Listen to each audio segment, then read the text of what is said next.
Every day, Evelyn Roquel travels the rugged countryside of Guatemala's highlands, teaching women about birth control. In a population where the fertility rate is the highest in Latin America, it's a daunting task. Evelyn works for Women's International Network for Guatemalan Solutions, called WINGS.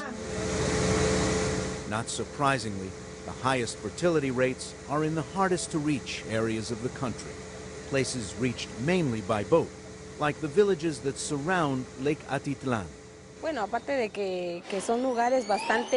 I travel to very far-off places. I typically go to places several times, over and over again. When I first come to a community, I am met with a lot of resistance, but I keep coming. Here, populations are overwhelmingly Mayan and overwhelmingly religious. Women typically have 8, 9, 10 children. The culture and mindset here makes birth control very difficult to discuss. It's so embedded that the number of children is what God gives you. It's out of your hands. So for most women, this is a very new theme which breaks with their traditional cultural values. Buenos días a todas, señoras. Mi nombre es Evelyn Roquel. On this day, Evelyn is greeted by a huge crowd of women in San Marcos. It's a scene that plays out again and again as Evelyn travels throughout the region. Most of the women here have no idea what birth control methods are available to them, much less how to obtain them. But they are experts on their own lives. When Evelyn shows the crowd a picture of a pregnant woman with an infant on her back and a toddler in her hand, the reaction is immediate. They know women in that situation. Some of them have lived it themselves. Family planning isn't always a question of fewer pregnancies. Better spaced childbirth is better for their health and their children. Evelyn Rogel says they're brave just to show up. In these communities, it's the men who make the decisions about family planning. These women here, most do not have the support of their husbands. Many times they come to me and say their husbands will accuse them of sleeping around and being prostitutes if they use birth control. In fact, it's such a sensitive subject that Evelyn's own safety is at risk. She requires women who ask for treatment or just for more information to sign a document proving they're voluntary participants. Those who are illiterate provide fingerprints. I am Catholic and Mayan myself. I sing in my church choir, but I believe that giving a woman the ability to decide the number of children she wants is critical. It's vital for her health. The United States government seems to agree. The Obama administration recently announced it wants to make family planning a top priority for global health funding. Dr. Rajiv Shah is the administrator for USAID. Family planning has been underinvested in and is absolutely critical to the safety, security, and stability of many of the countries we work in around the world.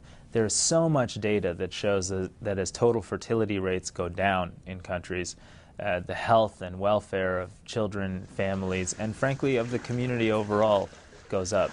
Health officials say family planning saves lives. In the towns and villages strung along the shoreline of Guatemala's Lake Atitlan, you'll find some of the Western Hemisphere's largest indigenous communities and the hemisphere's highest rates of maternal mortality, death in childbirth. But when you talk to women about their lives, it's easy to understand why so many continue to risk early death with 8, 9, 10 pregnancies. Concepcion Ramirez Reanda's mother, Maria, died while giving birth to her 11th child.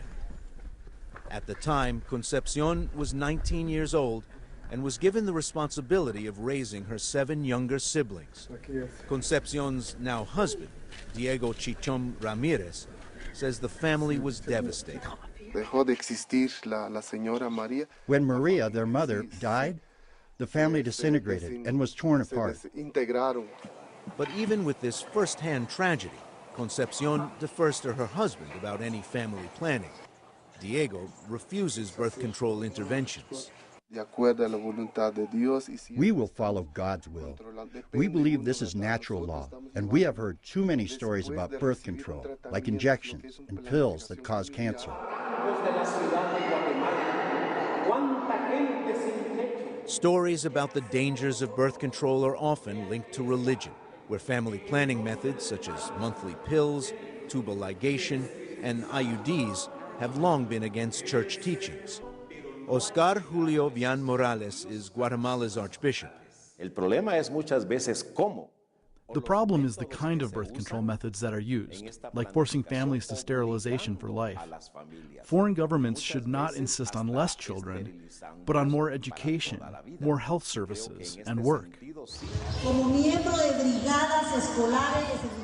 For their part, health officials say family planning is one strategy to help turn around Guatemala's dire health needs. Years ago, more children meant more hands to work the land. But generation after generation, farms are divided into smaller and smaller plots. There's less food to harvest. And with big families comes more mouths to feed. Nearly half the population of Guatemala suffers from chronic malnutrition.